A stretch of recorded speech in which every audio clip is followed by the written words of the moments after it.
Episode 831, My Strength is My Story with Jen Rulon, Life Lessons Beyond the Triathlon. Moms, needing a little inspiration and a ray of hope? You've come to the right place. This is the show that you can turn to for just the pick-me-up you need. This is Create Your Now, Your Best Selfie. Here's your host, certified life coach, personal trainer, and nutritionist, Christiane Wargo. Staring at a stop sign, watching people drive by. Happy day and welcome to My Strength is My Story. Today we have an amazing coffee chat. Oh yes, we are speaking to Coach Jen Rulon. She is a 11-time Ironman. In my words, she's a whoa man. I'm telling you, she is incredible. And today, she's going to motivate you right where you are. But first off, we have to welcome in all of her family and friends and anybody who's brand new to our family. Welcome to Create Your Now. If you already haven't had the opportunity, you'll want to head on over to createyournow.com where you can learn more and sign up for the Kisses newsletter, the Keep It Simple Strategy Everyday Solutions to live, love, and impact. I'm telling you, Coach Jen impacts every single day. She trains hard. In fact, she is training for her 12th Ironman this coming August of 2017. And you know what? I'm going to be there praying for her, rooting her on. Today, we're going to talk about a lot of things, and we're going to go deep. She's going to share some very personal stories, along with some basic instruction for being your best athlete. You'll also hear us talk about her ebook. All that information will be in the show notes. So hang in there, buckle up, because it is time to get real and get zen with Coach Jen.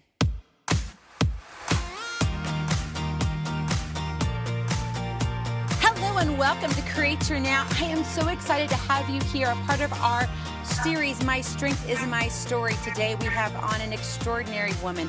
Her name is Jennifer Rulon. She is a health and fitness expert who has inspired, coached, and motivated many athletes in the triathlon world. As an Ironman triathlete 10 times herself, she also received her master's degree in kinesiology with an emphasis in exercise science, along with her certification as a USA Triathlon Level 1 coach. Coach Jen, as she loves to go by, she shares her knowledge and expertise not only on her blog, but in Runner's World, Triathlete Magazine, Men's Online Journal, and WebMD. Coach Jen is all about pushing the athlete beyond the physical aspects of training. Jen, I don't know about doing 140.6 today, but come on in. Hello. Thanks for having me. Oh, I am so excited to have you here. Maybe you can get me on track again with running. And, you know, it's always a race to win.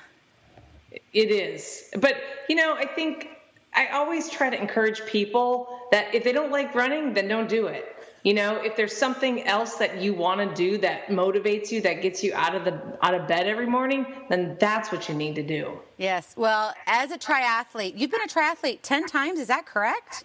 Actually, I've done 11 Ironmans. Oh, my goodness. Yeah. Yes. Sorry about that. That must have been an old note or something.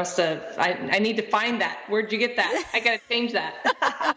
We'll get that updated for you. Well, that's amazing. Well, before we talk about kind of what you do, first define for us what a triathlon is, because some people, they've heard the word, but they really don't know what it's all about. That's true. Good point. So a triathlon, it consists of 3 different sports: swim, bike, and run. There's difference of distances. So you have a sprint triathlon, which consists of maybe a 500-meter swim, 12-mile bike, and a 5K run. Then you have the Olympic distance triathlon, which is what you see in the Olympics. It's a 1.5K swim, 40K bike, 10K run. And then you have a half Ironman, which is a 1.2-mile swim, 56-mile bike, half marathon run, and then you have a full Ironman, which is a 2.4-mile swim, 112-mile bike, and a 26.2 marathon run. Oh, I'm just trying to breathe right now. Yeah. It's got to be grueling on the body. It is grueling on the body. I think for the most part, the longer distance is definitely going to be a little bit more grueling on the body. especially over time. And that's been shown in the whole, I'm a geek, I'm a science geek. So that has been shown in a lot of publications as of recent. It does take a toll on the body. I think too, though, when you are doing a sprint race or an Olympic, if you want to go fast, that's also grueling on the body too. So it just depends on what you're racing for, what you're aiming for, and why you're doing it. Oh, my goodness. Well, 11 times Iron Woman is what I'm thinking. No, I'm okay. People have asked me, they're like, are you mad that it's Iron Man? I'm like, no, not at all. I mean, it started off with 11 guys in Hawaii, I think in like 1979, don't quote me, 1978. So it was 11 to 14 guys doing a race. So Ironman, that's where it came. So I'm good with that. Well, all I can say is that you are truly an Ironman. I mean, 11 times. And does that mean you're going to be running some more? Yes, ma'am. Whoa. So here's the thing about me. I've told this story so many times, but I remember in 1989 watching Ironman, the World Championship on the NBC Wild World of Sports. And you all remember that tagline, the thrill of victory and the agony of defeat. And if you're around the same age as some of us are, but and I remember that Dave Scott and Mark Allen showdown. These guys were running a marathon, and they were running under 6-minute pace. This was after swimming the bike. So I see these guys cross, and then all of a sudden, an hour later, I see the first female, Paula Newby-Fraser, cross, and I was like, dang, like if she could do that, I can do that. So then by the time, I saw it, I told my mom, I told my grandpa, and I'm like, hey, Grandpa, I'm going to do the Ironman in Hawaii. And he goes, okay, well, I'll come with you. Oh. And so that has always been in my head to do Kona. Now, granted, I have done 11 Ironmans, but I still have not done Kona. And even though my grandfather is no longer with me, I know he's still on this journey with me. And so I don't want to get emotional, but I just can't wait for the day that I do qualify for Kona. And then when I'm in Kona and I see him at that finish line, it's going to be pretty spectacular. Oh, I'm getting goosebumps right now thinking about it. And Kona is such a beautiful place. I'm from Hawaii, so I truly, I know. Yeah. It is special. And oh my goodness. So what do you have to do to qualify for Kona? It's crazy. It definitely has gotten harder over the years. I think because more people are wanting to do it, there's more events now happening for Ironman, and there's only a certain number of slots to go on that pier in Kona. And so what's happening is the demands, there's more demand of trying to get to Kona. And so you pretty much have to be in the top 5 of your age group. Whoa. Yeah.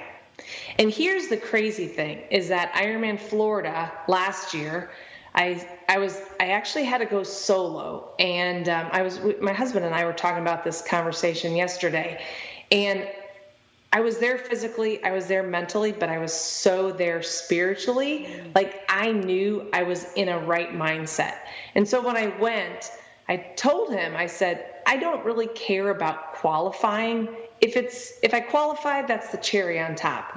I said, but I would love to be like top 5, just to be on the podium of an Ironman, because I feel like if I were to do that, that would give me another level up mentally. And sure enough, I got 4th in my age group. Woo! Yes! Yeah. But the crazy thing is, I did not qualify for Kona. So there's only 2 slots for women. And that's something about women, is that we are trying to get more women in the sport of triathlon so we can get more slots. So what's happening is that it's not an equal playing field for men and women out there. It is, because we all have to do the same event. Right. But there's going to be more men doing the races than women, so the more of the slots are going to go to the men. Oh, wow. Yeah. Sort of frustrating. But, that's why I'm here to talk to people and to educate people on the importance of, finding something that you love, but then let's get more women in the sport, Yes. So. Well, and if nothing else, cheering them on. I mean, to say, now it is not on my bucket list, Coach Jen, to run or to bike or swim a triathlon. Oh, no. But my brother did do an Ironman. And so I wasn't able to go and watch him. My parents and my sister did. And it took a toll. And he said, I did it to say I did it. And some people out there, it's saying that, hey, I can do something that's so out of the box, extraordinary, that you would never dream thinking of going there. Yeah. And it's interesting because last year I did a TEDx talk up at Texas Women's University. And I sort of talked about my journey about finding that reason why I was doing the Ironman. One of the reasons was definitely because of my grandfather. My grandfather was a major inspiration for me. But then you could go over to the other side, and it was me trying to figure out how to get my dad's attention, which is sort of weird. That was writing it. If you want to save money on therapy, go do write your life story. It's crazy because I learned so much about myself, and I think because my brother and my dad had such that great bond of football, basketball, baseball, right? Yes. That was the bond that they had. So then when I would talk to my dad about softball or gymnastics or cheerleading, it wasn't a very good connection. And then when I saw the Ironman in '89, I was like, well, shoot, that's pretty extreme. I think I could get his attention there, But the great thing is that after I crossed the finish line in 2002, after my first Ironman, and my grandfather was gone, was passed even then, but my dad was still around at the time. I didn't need his validation anymore because I got it within myself. And I think that's what I try to encourage athletes who are doing these Ironmans and who are doing these races, is that find your why behind doing this event, because there's a lot of training out there that sometimes you don't know why you're doing it. So like I said, there was, a positive, and I don't want to say negative, but a really good learning on why I was motivated to do these Ironmans. So. Wow. And that's where it all stemmed from, was trying to get that connection with dad and even grandpa. Yeah, for sure.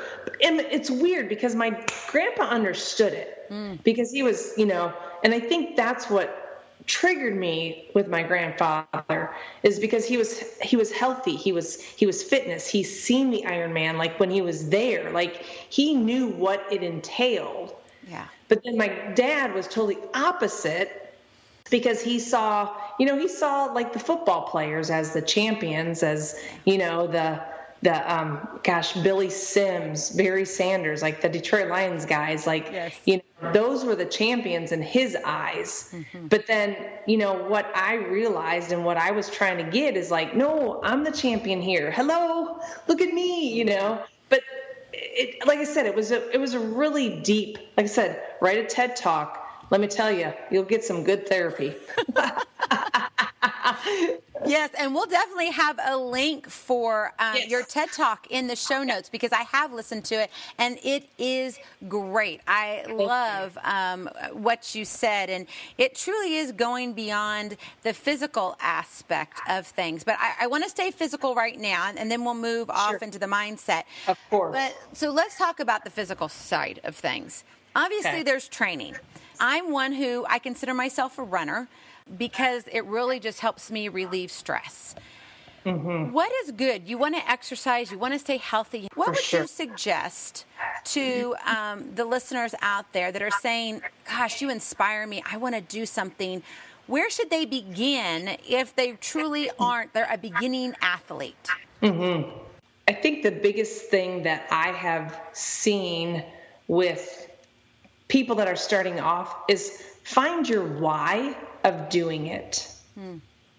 And there's another TEDx talk, Simon Sinek, and he talks about finding your why. And he talks more about the business aspects of it.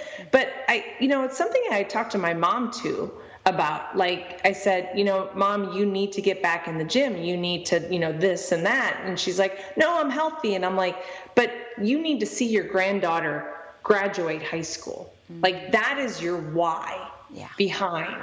That's your why behind living. Because as we get older, sometimes we start to lose that, athletic ability, and maybe there's parents that have, their kids have grown and they sort of forgot, they lost themselves. Maybe they were fit and then, it was all about their kids. And then all of a sudden the kids are growing up and they're like, now what?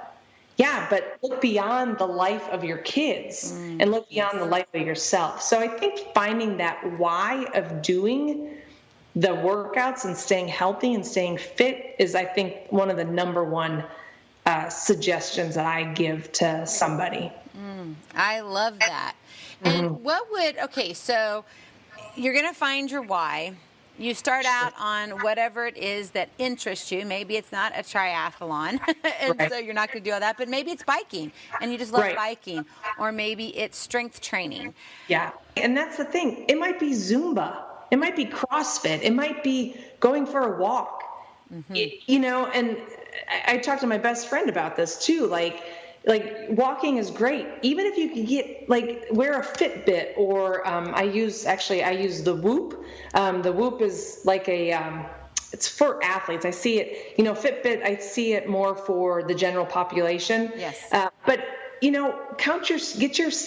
10,000 steps in a day. If you could get 10,000 steps in a day, that's about 5 miles of walking.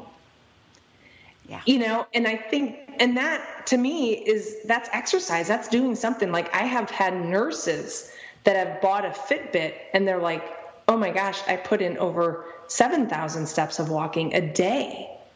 And here that in their minds, they're like, well, I'm not working out. Well, you sort of are, And if they want, it depends if they want to lose more weight, then you are going to have to add additional, workouts. But definitely finding something that's going to get you out of bed is going to help drastically. And finding a community that can help you get out of bed, like a CrossFit gym, a Zumba class, strength training, a running group, things like that always help too.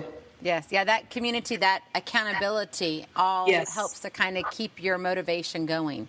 Mm-hmm. Yeah. How do you keep your motivation going? I mean, you're 11 times already. I know, right? What else? It's that why. It's that Kona. I'm still trying to get to that Kona.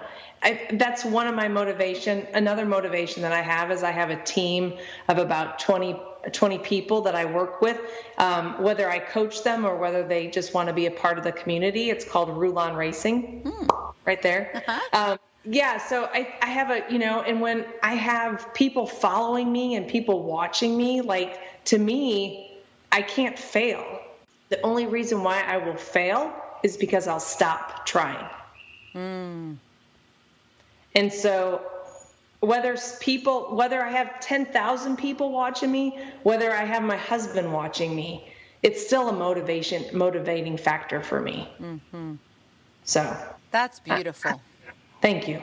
That is, because I think a lot of us get stuck in that failure portion of it. Yes. And it's that, even that fear of failure, but it's just failure in general, because all of us have failed at some point and significantly in our life, or we've experienced a failure that we see that we were the fault of. Yes. And that can haunt us. And I mean, for you to sit there and say, a failure for you is to stop trying, that's... Yeah. Wow. But it's crazy because I didn't always think that way. Mm-hmm.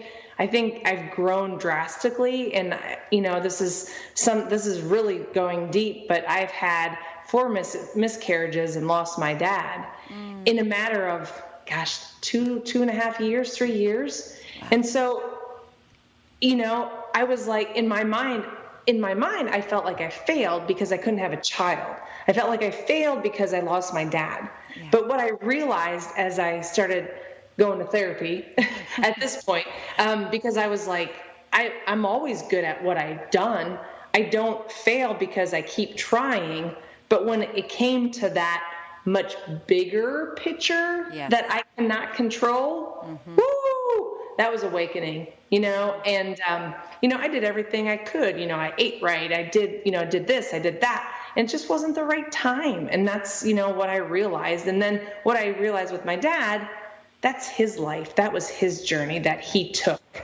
So for me to put the failure on about my dad, I had to let that go. But like I said, I didn't always feel that way because I would keep trying to have kids, but I kept failing in my eyes. Yeah. But then when I looked at it, the spiritual side and the higher power, yep. No, it just wasn't the right time. Mm-hmm. Mm-hmm. So, wow. Deep thoughts with Jen Rulon, right? I love it. That's what makes you you, though. That's what is so beautiful. It is indescribable. Coach Jen, you just have this, I don't know, this joy within you, even though maybe those were failures in your past. You have this halo about you that says you're much more than that. Yes, I am. Thank you. Don't make me cry. I try not to make you cry, but if that's what shines through, then that means that when people are watching you, whether they're watching you because they just want to cheer you on, they happen to have seen you maybe because they turned something on or they heard from a bystander, you got to watch this gal. I've heard this story, and they're like, oh, that's kind of a cool name, Jen. I like Jen. It's easy to remember. Or you're coaching somebody and motivating them in what they do. You are touching people's lives every single day. Yeah, it's pretty cool. Yeah, it is cool. You're a woman of impact, and that is a beautiful thing. It is. And I think, I'm raw and real. I'll tell you how it is. I'm not a BSer when it comes, I'm a cheerleader, yes, but I'm also going to tell you, you got to own your own stuff. Yes. If they give me excuse for doing this or that, I'm like, you know what? I don't have time for excuses. Mm-hmm. I'm not the right coach if you have excuses. That's just not who I am. Because I don't put that among myself. But I also tell them that in the very beginning when I coach them. I'm like, I'm not a toughie. I'm not a full cheerleader. Right. I'm sort of in between, but I also expect a different level from yourself than you may think of yourself. Does that make sense? It makes perfect sense. And you're leading them to greatness is what you are. And they haven't reached that pinnacle of greatness yet. Yeah. But that's the path that you are helping them with and coaching them through. Mm-hmm. That's my goal. Mm-hmm. Oh. On my website, my little tagline is coaching triathletes to get to the finish line with a smile. Because that's the biggest thing that everybody has said to me. They looked at my pictures. They're like, you're so happy. Why are you happy? You just ran 140.6. How is you're crazy. Crazy, girl. And it's probably true. We probably are a little crazy for doing 11 of them. My husband's done more, and he's qualified for Kona twice, and he's done Kona twice. Yeah. So, and here's the thing. I should say, we don't have kids. We have fur babies. Oh. We have kids. They're hanging out with grandma and grandpa and dad, so they got a pretty good life. But we are a little crazy. I think you have to be.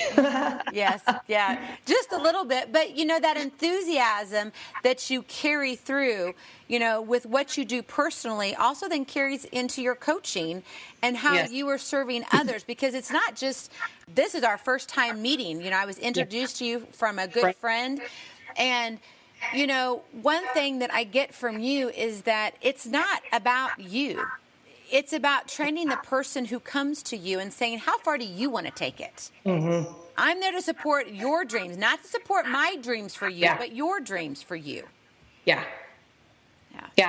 And you're spot on.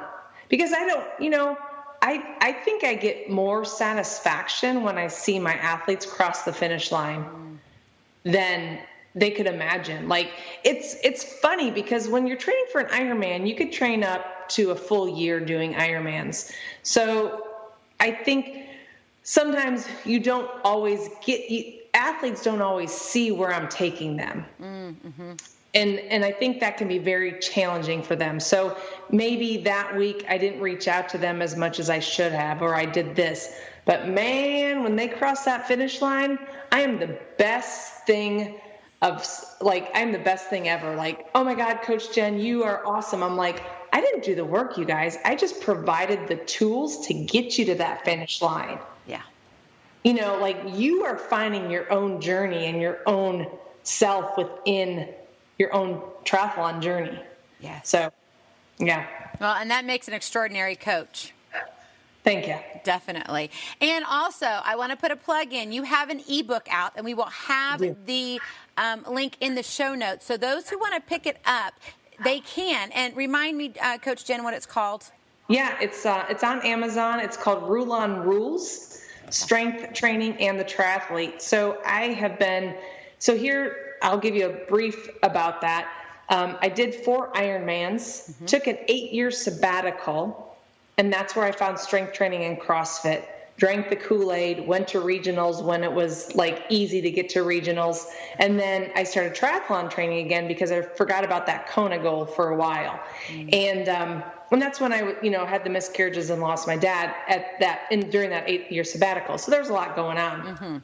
But what I realized is what a much stronger triathlete that I am through strength training. Yes. And so, triathletes can go to a CrossFit gym, but they may not get what they need. And so this ebook was just about, here are some basic lifts that y'all need to implement into your training and how you implement it into your training. Because, I've had some people reach out to me like, oh my God, I can't move. And I'm like, well, what'd you do? They're like, I did lunges, I did squats, I did leg press machine, I did leg extensions, I did leg curls. I'm like, well, all in one day? Yeah. And so, at one point I was CrossFit certified. I'm not now, but it's just that knowledge that I learned from CrossFit has really helped me build triathletes with strength training. And so that's the ebook that I put out in January. And it's going well. It's been fun. It was a lot of work, but it was so worth it putting it together. Yes. Well, it is a great book, and I have read it. Most of it I've kind of had to, highlight a few things. I'm going back. I'm not going to. And you also have bonus material in there. I do. When you click on that, because it isn't only, or it's offered only in an ebook format. Correct. And so when you click on that bonus material, that takes you to samples, correct? Yes. Which is awesome. Yes. I love that. Yeah. The bonus, and then the bonus gives you like 20 videos of how to do a squat, how to do a push press, how to do a deadlift, how to do a Romanian deadlift. And then, just like fun little workouts, like, hey, here's a whole bunch of little mini WODs you could do at home, things like that. So. Yeah, so it's not just for the triathlete. No. I think anybody can actually benefit from this. That's true. And for the runner, too. Oh, my gosh. Yes. I see so many runners not do strength training. It's so crucial. Yes, I agree. I was one who was the runner who didn't do strength training. And as I continued to run, my muscle, over time, my body began eating my own muscle. Yep. And it was a really scary thing because I was like, man, a gallon of milk was kind of starting to feel heavy. Yeah. I'm a mom of 5. A gallon of milk should not feel heavy. No, it should not.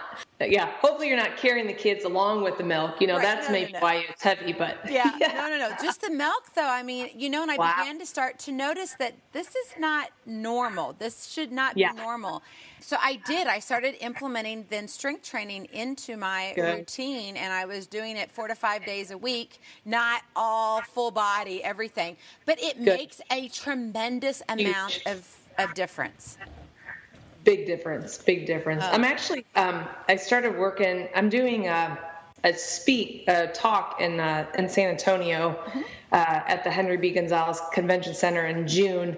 It's a health and wellness fair, and I started thinking about it. I'm like, okay, I could promote the ebook, I could put together a PDF, for like Triathlon 101, and then all of a sudden, like a light bulb turned on for me. I was like, oh my God, I'm going to like Sunday night, I came up with this, of course, but I'm actually going to put life lessons of an Ironman triathlete.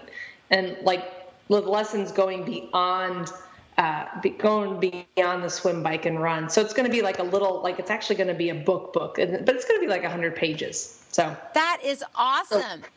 So look for that. Like all of a sudden, like I said, like the light bulb turned on. I told my husband, I'm like, this is what I'm going to do. And he's like, okay. Go for it.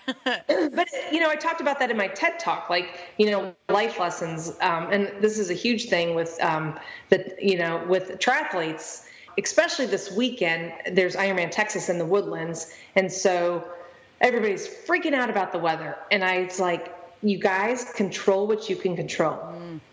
Yeah. You can't control the weather. You can't control the waves or whatever, the water temperature, but you can control on planning for that. But also, same thing in everyday life. Control what you can control. If you see that it's going to rain out, and you're in this nice outfit, then change the outfit, or two, grab an umbrella. Like don't use so much energy on stuff that you can't control. So. Oh, that is awesome. I mean, because we waste energy, don't we, on stuff that is really doesn't matter. You see that on social media all the time. Yes. If you want to let go of some of the stresses in your life, I mean, as much as I love social media because it's build my brand, it's build my business. Right. But there's times like this weekend, I was like, I got to get off, so. Yeah, that is so important. Oh my goodness, you just have so much, Coach Jen. And of course, we will have all the information in the show notes. So I know you're going to want to get in touch with her. I just know you are. So we'll be sure to have all of that in there. Okay, so we've talked about a triathlon. We've talked about kind of the physical aspect of it. We know it's grueling on the body. You are crazy for wanting to do it and doing it 11 times plus now since you're training. When's your next one? So I just did a half Ironman 2 weeks ago in Galveston, and I got 4th in my age group. But then, so I have another Ironman in August 20th, so about 20 weeks away. It's an Ironman Mont Tremblant in Montreal area. It's gorgeous. Oh, wow. Yeah, we've done that one before. And so after Florida last year, there's a lot of time that you think about because I drove over there, and that's about a 13-hour drive for us. And I was like, I love the ocean. I'm a water baby, but I really need a lake wetsuit swim. That's my prime. That's my best. So it was either Tremblant, Boulder, Coeur d'Alene, or Lake Placid. And so I thought, let's go back to Tremblant. So we are. Well, fabulous. Well, we'll just have to mark it down, and we'll have that race date in the show notes. So if you want to, pay attention to that, then you can definitely follow Coach Jen. Okay, so we've talked about the physical aspect. We talked about kind of the strength aspect. Nutrition-wise, obviously, we all have got to eat healthy. So let's say we're out there. We got to be realistic. What is a good, healthy, even not as an athlete, just a healthy diet? That question. I'm putting you on the spot. So here's what I tell people. I'm not a nutritionist, and I only play when on television. Joking. But when it comes to nutrition, I hire a nutritionist. I reach out to people that are experienced at it. So what works for me may not work for the next person, may not work for this person. You always hear this person like, oh, I'm going to start eating clean. I'm going to go paleo. I'm going to go gluten-free. I'm going to cut my dairy. I'm going to count my macros. Yes. So it's a lot. I think truly, if you are just starting out, the best thing to do is go to your phone and grab MyFitnessPal. And that you could start tracking how many calories you're taking in and how many calories you're pushing out, like when it comes to exercise. So the great thing about MyFitnessPal, and I don't promote them, like it's not, I don't get paid or anything by that. But the cool thing is you could scan it. So if you grab something at the grocery store, you scan it, it's like, oh, I'm going to have, I don't know, 10 pieces of chips or whatever.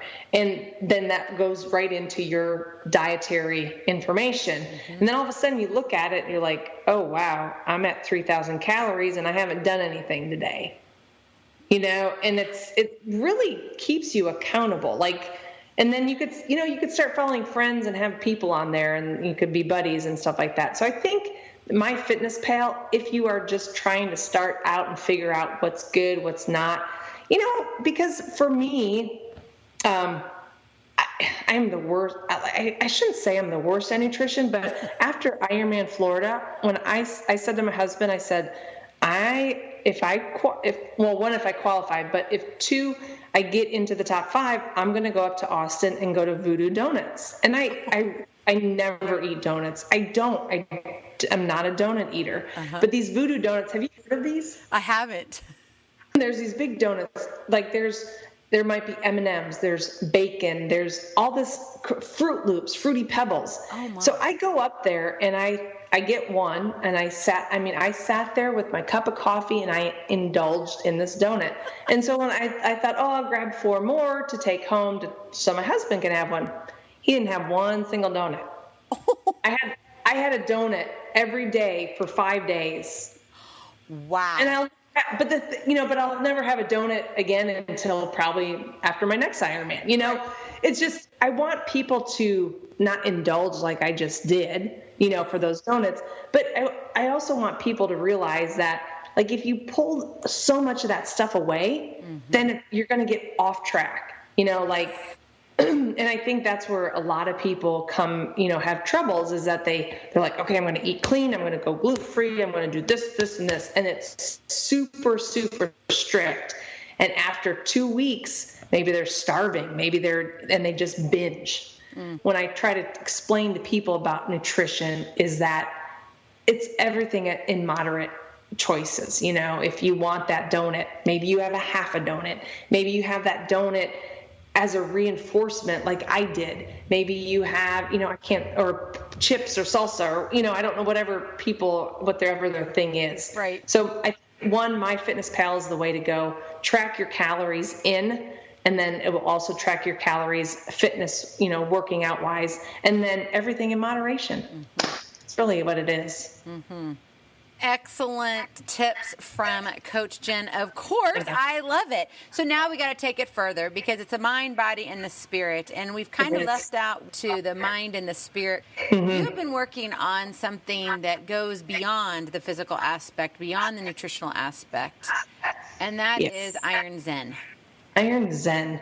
Yeah, I have a really good friend who's a very successful entrepreneur in town, and I coached him to get him ready for his first and only Ironman. Mm. And he said to me, he goes, I don't know about you. He goes, but you're just Zen about this sport. I'm like, and then all of a sudden he goes, Iron Zen with Coach Jen. I'm like, oh my God, that's genius. And I think, and I was taken back by it, because I never heard that. Mm-hmm. And I never thought that was about, something that I've done. Mark Allen, who is a 6-time Ironman world champion, he's very Zen. He has that Zenness about him as well. And actually, he and I met in Kona, and I was just like, what? Like, the guy that I saw in '89. Yeah. And I'm having breakfast with him, like, I pinch me, this isn't right. That's awesome. He's very Zen as well. And so, but what I realized, and I think it's been my journey, is that there are 3 things that are needed to get to a certain level as an athlete. Obviously, the physical aspects, the mental, and the spiritual side of things. And, whether the mental, spiritual are the same, it just depends on what people's beliefs are. For me, higher power, God, he's my spiritualness. But, whatever that is for you. But for me, that mental side is so crucial, because another life lesson that I had in my TED Talk is that I think about the good person the good Jen over here, and then the negative Jen over here, like negative Nancy, positive Polly. They're sitting on my shoulder. And, when I'm in a race, positive Polly's going, oh my God, you're so amazing. You are rocking this, girl. And then you got negative Nancy going, what are you doing? You are slow as molasses. You're never going to finish. And so sometimes you just have to flick negative Nancy off and listen to positive Polly. But that's just like everyday life too. I mean, I think humans can play so much head games in everyday life. They're not good enough. They're not good enough parent, and they sit there and they do that to themselves. Like, you got to get rid of that space, that head space. And so on the mental side, on the Iron Zen side, that's what I try to teach my athletes. Think of a word that can motivate you. Think about an object that motivates you. For me, an object is butterflies. And I saw my grandfather is my butterfly. And there was a time when I was training for a duathlon world championship in the Netherlands. And my grandfather passed, and I'm out riding, and I'm like, what am I doing? My grandfather just passed. Like, why am I even riding? And then within minutes, when I said this, I had a cluster of yellow butterflies just floating around me. Oh. And I was like, you know what, Grandpa? You're still with me. So when I realized that, like, butterflies are my go-to, and I've seen butterflies at, like, the happiest moments of my life, at our wedding, with my husband, and then the worst moments of my life, with my dad and things like that, like butterflies that should not be around, in the wintertime in Michigan, just craziness. So I try to get athletes to think of different things that will help them, not only on the race course, not only when they're training, but everyday life. Wow, you are running the race of a lifetime, and you're taking people on a journey that, people need people like you, a coach to come beside them and to have this broader vision. Yeah, because you could go on Google and you could type in, 20-week program to get to do your first Ironman. Boom, it's there. But, as a coach, the accountability, I have my own coach. I don't coach myself. Right. It's the accountability factor, but it's also that coach that looks beyond that swim, bike, run, and lift as well. Yes. Well, everybody's going to want to look beyond what we're talking about here today, and they're actually going to want to find you, Jen. So where can people, connect with you? Yeah, you can go to my website. It's Jen Rulon, JenRulon.com. You could always go to my social media platforms, Facebook, Jen Rulon, and then Instagram and Instagram stories are a big thing for me. So you could go to the @ Coach Jen Rulon. Okay. Those are the main tools. I'm on Twitter, Pinterest, all the social media platform, but generally where I put a lot of my time is Facebook and Instagram. Fabulous. Well, of course. And then my website. Right. Yeah. And we'll have all of those links, including the ones you may not be on all the time, like your Pinterest. We'll have all of those links for you listeners in the show notes. But before I let you go, Jen, because it has truly been my honor, my pleasure to have an Ironman triathlete. Thank you. Oh my gosh. And let me ask you this, though, before I ask the final question. Sure. What has been your highest ranking in one of your triathlons? Where have you placed? Like overall, like a female or overall male? Probably overall, female. Since you're the woe man, So, there's some fast women out there, don't get me wrong. Mm-hmm. So, for Ironman, 4th place at Florida in my age group was where I was the highest. Okay. And that might have put me at top, out of all the women, maybe top 25, maybe top 20. Wow. That's amazing. Thanks. Yeah. There's a thing that Ironman has, and it's all about marketing, but it's called the All-World Athlete. And there's gold, silver, and bronze, and I was a gold last year because of all my placing. So, yeah. Well, What? Oh my goodness, that's huge. Thanks. I think that is 1% of what I'm placing in my age group. Oh my God. Out of all the people in the world. Yeah. It's sort of crazy. Oh, incredible. Absolutely incredible. Oh, congratulations. All right. Well, before I let you go, I have this one question. Yeah, I know. I love to throw these one questions in, and I never tell you what the question's going to be. That's okay. I love it. So the series is called My Strength is My Story. Mm-hmm. What has your story gifted you? That's a good question. What has my story gifted me? Success. Success? Mm-hmm. Success. But my story is also, I'm going to go a little bit on the spiritual side. Mm-hmm. There's a lot of talking out there to the big man upstairs when I'm out there on the race course and on the training. And so I think it's also brought me a closer relationship with God. Mm. And my grandfather and my dad. Mm. Yeah.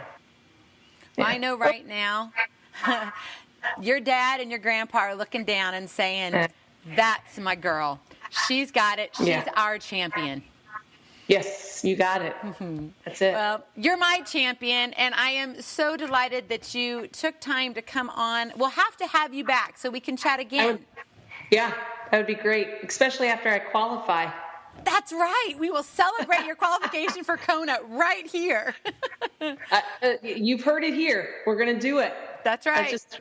I'm just throwing that out in the universe. It's out there. People know that's what I want to do. Now I'm just getting it out to the podcast world, right? That's right. You're getting out there, and we'll be praying for you. Thank you. Thank you. Thank you so much for your time. Thank you for having me. You're welcome. Feeling inspired, ready to train for life, and love your journey? Visit CreateYourNow.com for more incredible resources to help you along the way. We'll see you next time on Create Your Now, Your Best Selfie. And remember, always be sure you consult your physician before beginning any health and fitness plan.